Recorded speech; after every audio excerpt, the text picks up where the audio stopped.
Yes, ma'am.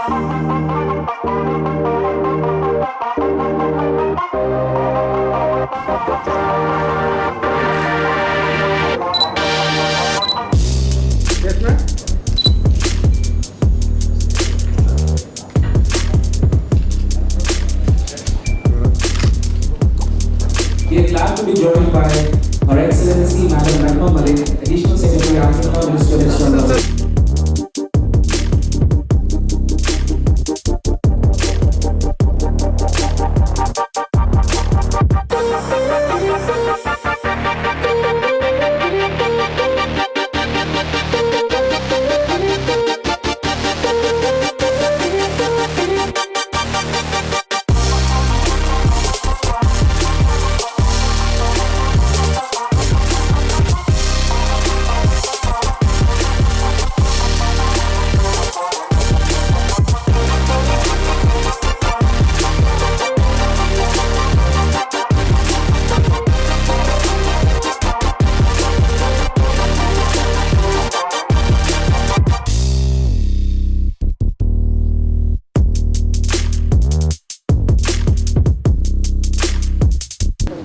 For this important roundtable, which I'm grateful that the IATC has organized on emerging India-Africa trade relations.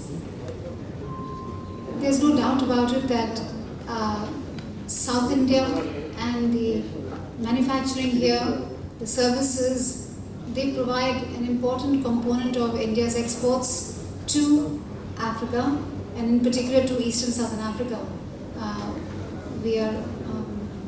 We have a special focus on this area today. And equally, one of the important things that link India with Ethiopia are our students. A large number of Ethiopian students come and study here in India. Of course, they study all over the country, but since so many good institutions are located in South India, so there too, this is an important and timely visit. So I'm sorry I joined you late, so I'm not perfectly sure what was the discussion about. To the press, they had some questions about I think somebody had a question from about the vaccine, what's happening on the vaccine front. So we said, no matter as a matter of fact, our External Affairs Minister, Dr. S. Jaishankar, met all the ambassadors of Eastern Southern Africa just 2 days ago, and we have discussed India's vaccine diplomacy. We have discussed this matter, and we've explained to our good friends, our African friends, on exactly what to do. India will, of course, stand by Africa in this, the issue of vaccines, as it has in every other matter, and the modality of ensuring access of Africa to our vaccines has been discussed. So our African friends are familiar with it. Our intention with our African partners too is to have the staggering in the same way that we are having it in our own country. That is to say that health workers and municipal workers and frontline workers should be given this vaccine first, and so accordingly we have requested all our partner countries to work out for themselves the quantum of vaccines that they will need right in the beginning, and to communicate it to us, and so that we can clear their export. As you may be aware, the Government of India currently requires to allow or certify the export of the vaccines, and Dr. Jaishankar has explained the two different vaccines that are available, the different modes of keeping them. One needs more refrigeration, one needs less. He also explained that 4 other vaccines are under process and should be ready quite soon, by late March, early April. So we have suggested to our African friends the staggered manner in which they could figure out their own requirements, communicate them to us, and we will ensure that those requirements are met. Well, I'm looking forward to the whole roundtable. I've seen with interest the people who will be speaking and the areas in which they'll be speaking. I'm waiting to hear the COMESA, as one of the 8 regional economic commissions of Africa, is an important entity. And there are other economic commissions with which too we have ongoing close relations. So with that, I think I will just say that it's a pleasure to be here. I'm very happy that Her Excellency Ambassador Kizita could also make it here. I commend Shri Asif ji for this initiative, and I look forward to going away a bit more enriched, finding out about the Indian exporters from southern India, their issues, what we can do to make this this aspect of our relationship, the trade aspect of our relationship, more important and more dynamic. So thank you very much. I look forward to the roundtable. Thank you so much. Good afternoon to you all. First of all, I would like to say thank you very much for Mr. Dr. Asif for organizing this special event, and also for the India-Africa Trade Council and the India Economic Trade Organization. As it has been said, India and Africa have had a long years relationship, and the relationship can be seen from both political, economic, and technical, and also diplomatic collaboration. And there are so many Indians who are living in different places in Africa, and among all the trade relation between India and Africa is increasing from time to time. And when we come specifically to Ethiopia, Ethiopia has started its relation with India in the 1st century, where the Indian trader used to go to Ethiopia to sell their silks and spices, whereas they used to buy golds and different kind of precious material from Ethiopia. So this long years relationship has grown into a better diplomatic level, and Ethiopia is the first African country that has started established its embassy in India in 1994, in 1948, just 1 year after the independence of India.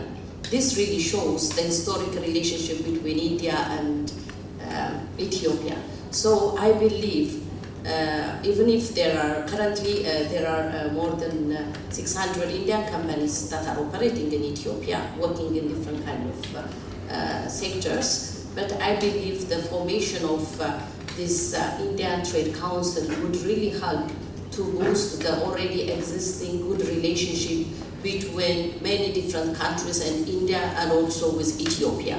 So I again want to congratulate Dr. Asif for his initiation, and also I want to acknowledge the fact that the formation of such kind of trade council would be an eye-opener, and also a gateway to just go and look for what is really going on in Ethiopia, and also in Africa, because Ethiopia, India and Africa really share a lot of commonalities. There are many things. You can call it in culture, you can call it in different kind of sentiments, relation, and also even the fight against colonialism and whatever kind of thing. So taking all this into consideration, the formation of such kind of trade council would really help to strengthen the relationship between Africa and India, and also specifically when we come to Ethiopia, since we still have a very strong relation with India, we want to use this initiative as a means to go into the second level, and thank you so much. Thank you very much, Excellency. Just coming here, but like from the discussion we had with His Excellency the Foreign Minister of India, he explained us that there are many African countries who have already requested, but the response was that now they're going to disseminate first to Indians, and then Indian neighbors, and then next, depending on like the level of relationship and the request. So he explained to us that India is open to anybody who want to take that vaccine. So it's just a matter of following the procedure. But still the demand is there and the readiness to provide from Indian side is already there.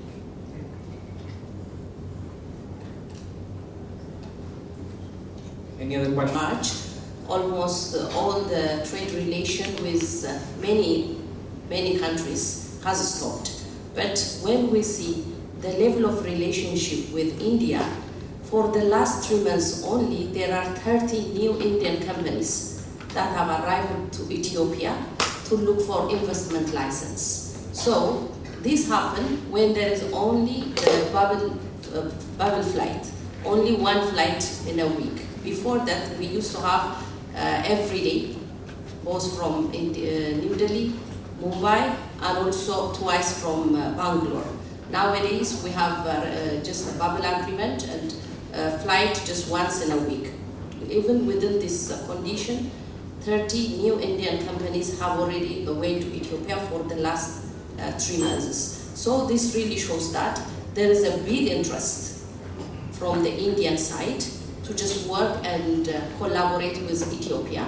And mostly the trade relation also, it also focuses on like investing in the textile, investing in the pharmaceutical, and also food processing area. So if the things are like that at this moment, I believe when the vaccine would come and when everything become normalized, the relation will develop and it will increase into a higher level. Thank you, Excellency. My next question is to Dr. Ramakrishna. As you would be taking the charge of Chennai and Tamil Nadu